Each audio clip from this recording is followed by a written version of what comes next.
고 박원순 전 서울시장의 사망을 둘러싼 경찰 수사 마무리됐습니다. 피해자와 여성단체 쪽에서 진실규명의 소극적인 수사였다. 성추행 의혹을 제대로 풀지 못한 채 마무리됐다며 반발하고 있고, 경찰은 종결 결과를 발표를 했습니다.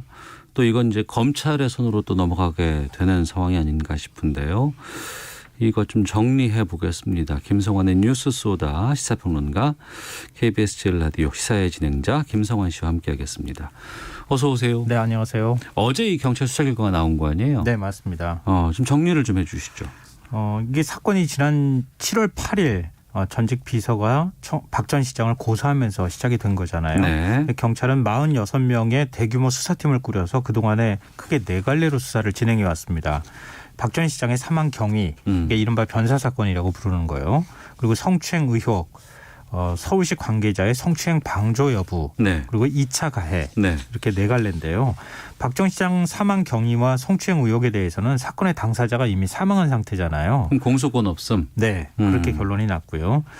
서울시장 비서실 관계자의 성추행 방조 혐의 역시 피고발인 5명, 참고인 26명을 조사했는데 네. 모두 완강하게 혐의를 부인했다. 네. 이런 상황에서 박 전 시장의 휴대전화에 대한 압수수색 영장이 2차례나 기각이 됐기 때문에 증거를 확보할 수 없었다. 이런 네. 이유로 증거 불충분 혐의로 불기소 의견을 냈습니다. 예. 마지막으로 성추행 피해자에 대한 2차 가해 혐의. 이거는 이제 가시적인 성과가 있었는데요. 네. 피해자 고소장을 유포를 한 5명에 대해서. 그러니까 그때 박 전 시장 사망한 상태에서 피해자가 고소장을 냈다고 하는 이 요약본 내용이 인터넷을 통해서 많이 유포가 됐잖아요. 네네. 그거 혐의와 관련해서 5명. 온라인이나 SNS를 통해서 피해자에게 악성 댓글을 달거나 피해자와 다른 인물의 사진을 유포한 11명을 기소 의견으로 검찰에 넘겼습니다. 네. 그 5달 넘게 지금 수사가 이루어졌었는데 네.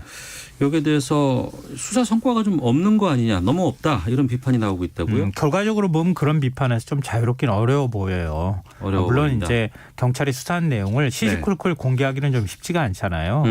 그러한 점을 감안한다 하더라도 네. 2차 가해 외에는 사실은 뭐 공소권 없음 아니면 증거 불충분 이렇게 결론이 나온 거잖아요. 그러니까 사건의 당사자나 또 지켜보는 뭐 국민들 입장에서 바라볼 때도 좀 답답한 측면이 있는 거죠. 네. 그거는.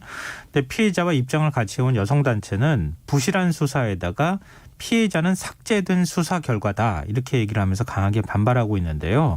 이 피해자 핸드폰에 대한 포렌식 결과가 분명히 있었고 피해자 진술을 뒷받침하기에 충분했는데 경찰이 소극적으로 수사했다. 네. 그러니까 수사 결론을 내릴 때 너무 소극적으로 결론을 내린 거 아니냐, 이제 이런 거고요.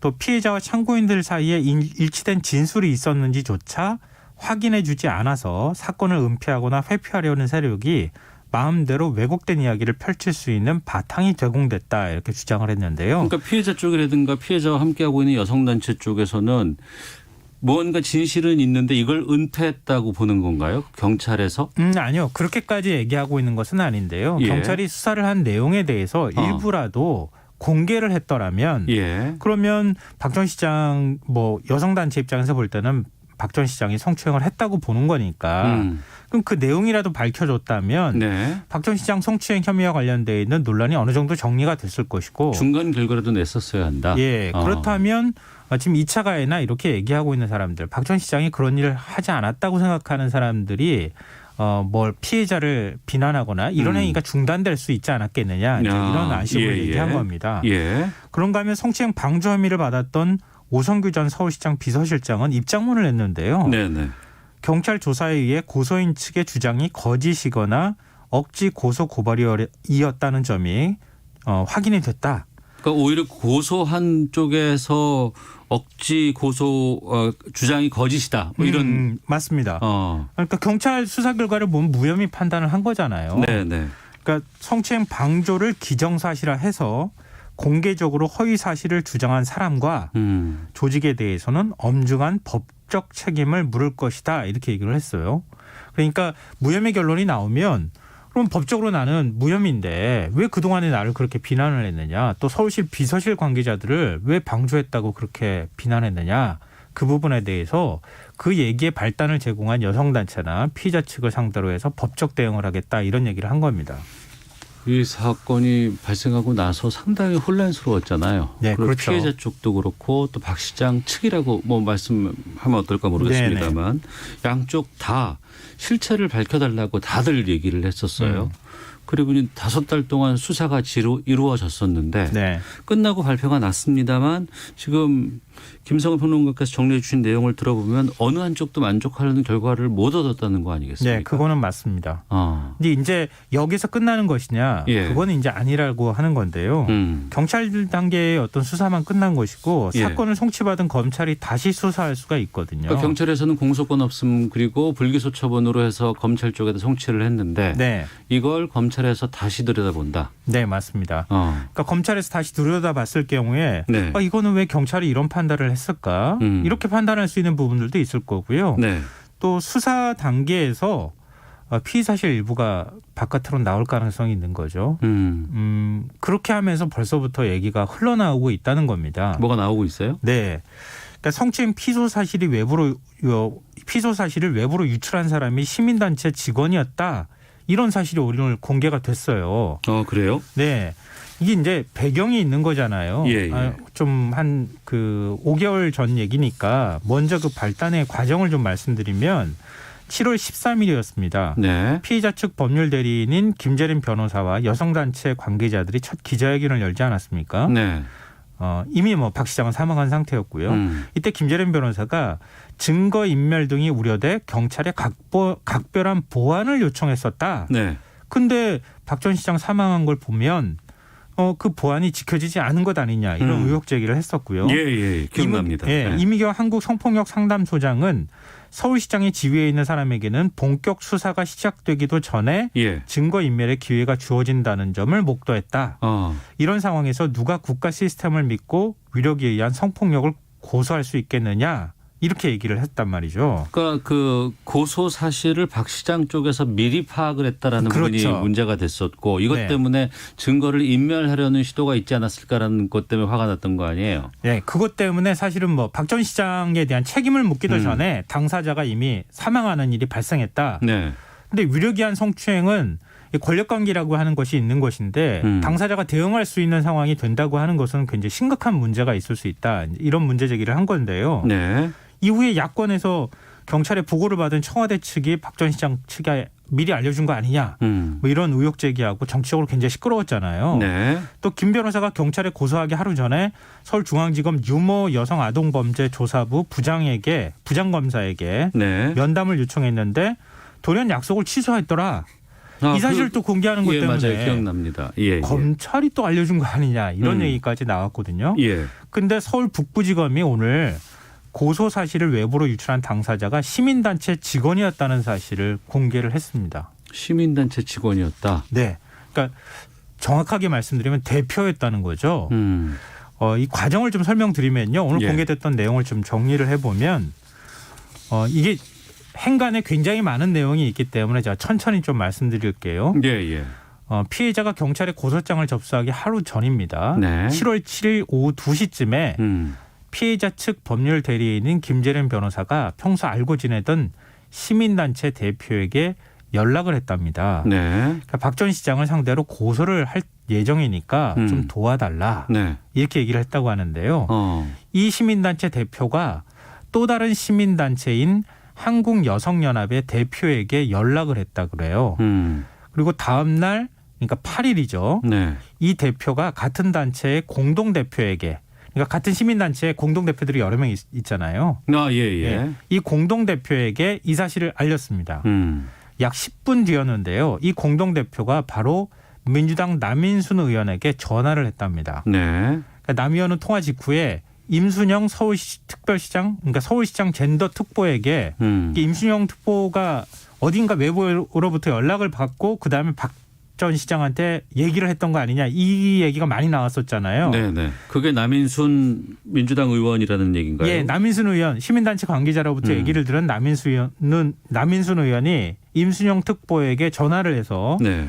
박원순 시장과 관련한 불미스러운 얘기가 도는 것 같은데 무슨 일이 있느냐 이런 취지로 얘기를 했다는 겁니다. 네. 그러니까 임 특보가 이날 오후 3시 박 전 시장과 독대를 하면서 불미스럽거나 안 좋은 얘기가 돈다는 것 같은데 아는 게 있느냐 이렇게 물었다 그래요. 네. 박 전 시장이 나 그런 것 없다.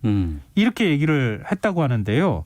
그런데 이날 밤 11시 무렵에 박 전 시장이 공관에서 이 비서진들과 회의를 했다고 하는 얘기가 있었잖아요. 네. 사망하기 전에 그러니까 기획비서관하고 임특보를 불러서 그 회의를 회의든 아니면 모임을 가졌든 간에 한쪽에서는 이게 대책 회의가 아니었느냐는 얘기가 맞아요. 있었잖아요. 네네. 예. 근데 임특보가 이 자리에서 다시 한번 또 물었다 그럽니다. 그러니까 박 전 시장은 피해자와 4월 이전에 문자를 주고받은 게 있다. 예. 문제 삼으면 문제될 소지가 있다라는 취지로 말을 했다는 겁니다. 박 전 시장은 다음날 오전 9시 공관에서 비서실장과 1시간가량 독대를 했는데요. 네. 이 자리에서 피해자가 여성단체와 함께 뭘 하려는 것 같다. 공개되면 시장직을 던지고 대처할 예정이다. 네. 이 분위기가 좀 다르잖아요, 이거는. 오전 분위기는 그러네요. 적극적으로 좀 뭔가 대처하겠다는 그런 입장이네요. 네, 맞습니다. 시장직을 던지고서라도 내가 이게 사실이 아닌 것을 확인받겠다. 뭐 이런 식의 좀 의지를 불태웠다고도 볼 수 있는데 네. 하지만 2시간 뒤쯤에 모든 분에게 죄송하다는 메모를 남기고 공간을 나왔고요.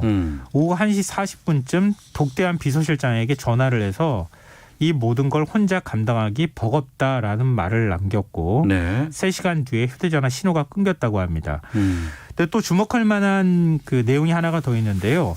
임특보와 주고받은 텔레그램 메시지가 또 공개가 됐어요. 네. 근데 박 시장이 이런 메시지를 보냈다고 합니다. 아무래도 이 파고는 내가 넘기 힘들 것 같다.